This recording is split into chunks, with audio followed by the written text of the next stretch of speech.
All right. Imprisoned book. Imprisoned book for those who have been following the journey since 19 Gbogboro, meaning since the book was first published in 2009. Imprisoned book was first published in 2009. And for those of you who have this color, I salute you. Thank you. Thank you. You've been on this journey with me for a long time. And I do not take it for granted. Thank you so much. For those of you who have this copy since that time, because I remember maybe 2 years ago or something, I met with someone and it was like, oh, I still have a copy of your book. I was like, really? He said, yes. I have the orange copy. I said, what? So he went into his bookshelf and pulled it out. So for those of you who have this copy of Imprisoned book, thank you so much. And Imprisoned book, I actually started with this color, but then I decided to change to blue, not even knowing that blue is the color that will be officially picked as the color for human trafficking awareness. So, I'm so happy about that I picked blue, and then the whole world, the United Nations, decided to pick blue as the color for human trafficking awareness. And even the Homeland Security, they have what they call blue campaign. They used color blue, and in January they asked people to wear blue color. So I changed the color of the cover to blue because I use blue as the color for human trafficking, and it was adopted. So I'm like, wow, when I saw that blue was adopted, I really like that. So the Imprisoned book, this is a blue copy, and this is a copy that is mostly circulated, and is the one that you will get from me if you buy from me. Also, this particular one I'm holding in my hand is the second edition of the blue copy, because what had happened was I had to do a second edition to include discussion questions for students, staff training, book clubs, and others who read the book and they want to make a change. I realized that when people read the book, after reading, they get angry.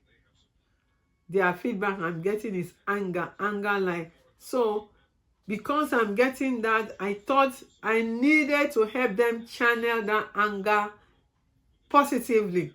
So I decided to create discussion questions at the end of the book, so that when you read, in your anger, and you get to the end, there are these questions that you now have to think about. That way you channel that anger positively. So I have at the back 10 discussion questions that you can answer to help you rechannel that anger, and then channel it towards finding solution or creating solution. My goal of doing this book is to get help for others who are in my situation. That was my primary goal of putting my face to my story and putting it in a book, so that those who need help can get help. And I'm also grateful for those who have gotten help as a result of my story using this book. There are so many people who have gotten help. Some of them I know, some of them I don't know. Even when I'm working with clients through a non-profit organization, the Anyton Story, when I get a case and I see that case could be similar to mine, or the person is really struggling, what I do is I send them a copy of the book to read. And I've seen where people have read the book and they've really taken the help that they needed. Some have read the book and didn't understand exactly what they were going through. It helped them understand what they were going through, and they were able to reach out for help. So that is my primary goal of doing this book, to help those who need help to reach out for help, for them to be able to know that help is available. And for those who want to help others, when they read this book, to know what to do instead of you read the book and you just become angry. Beyond that anger, what can you do? What can you do positively to change lives? Not to commit further destruction, like not to commit a crime because I've heard somebody say, oh, I want to go beat somebody up. No, it's not about beating people up. It's about helping people. So please, I encourage you, if you have not read Imprisoned book, go and read Imprisoned book. And for those of you who have the orange copy, God bless you. Wow, wow, wow. God bless you. Those of you who have orange copy, you know, this is the orange copy here, and this is the blue copy. Or the blue copy is what we are circulating right now, especially with the discussion questions, so that you can ask your students. They can sit down. If it's a group, if it's even an individual, when you get to those questions, it makes you to start thinking and thinking of concrete solutions. Because when you start answering those questions, it will help you to know what type of trafficking Bukola was experiencing. It will help you to know what you can do to help. It will help you to know. Let me look at the questions again. You know, it will help you to know even about the role Bukola's culture played in the book. You know, it will help you to know how Bukola gets help. How she could have gotten help when she was passing through different professionals and they couldn't recognize it.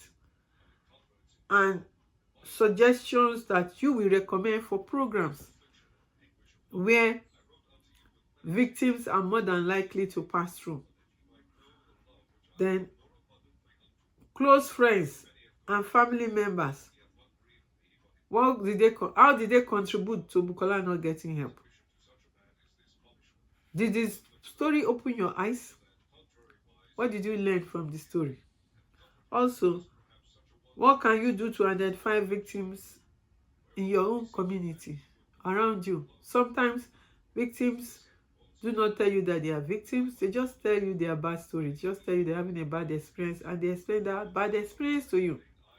When they're explaining to you, how do you recognize what exactly they're going through? And it's important to know that sometimes human trafficking can be happening alongside any other crime. So, as a college student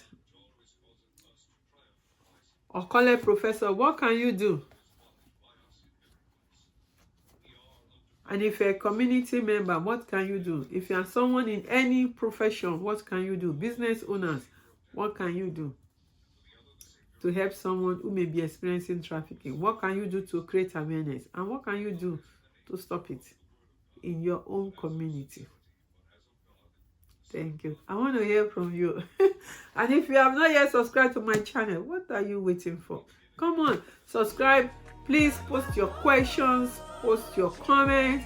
I want to read from you. And if I get enough questions or comments, I may do live video at the end of each month to attend or respond to some of your questions.